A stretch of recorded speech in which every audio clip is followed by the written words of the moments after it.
The court had said the Rohingya refugee problem was of a great magnitude. FileNew Delhi The Supreme Court today said it would hear on January 31 a batch of pleas, including that of 2 Rohingya refugees who have approached it against the centre's decision to deport Rohingya Muslims to Myanmar. A bench of Chief Justice Deepak Misra and Justices A.M. Kanwilkar and D.Y. Chandrachud said it would also hear on the next date the interim application seeking to be implemented as parties in the ongoing case. "We are not rejecting any of the impleadment application before us in this matter. We will hear it on the next date," the bench said. On November 21, the apex court had agreed to defer the matter for hearing it today.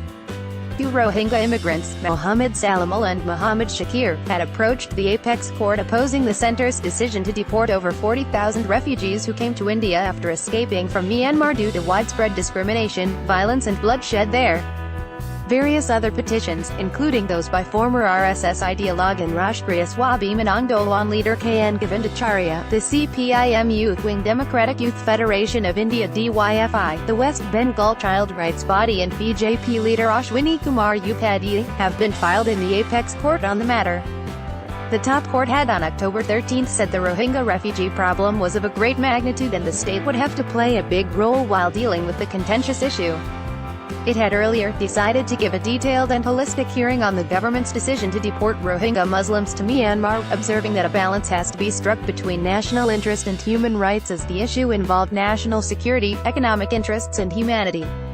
The court had suggested to the centre not to deport these refugees, but the additional Solicitor General ASG2 Sharmata had urged that it should not be written in the order as anything coming on record would have international ramifications.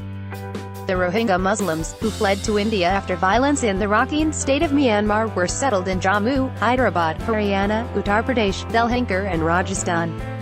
In a communication to all states, the Union Home Ministry had said the rise of terrorism in last few decades had become a serious concern for most nations as illegal migrants were prone to recruitment by terrorist organizations. It had directed the state governments to set up a task force at district level to identify and deport illegally staying foreign nationals.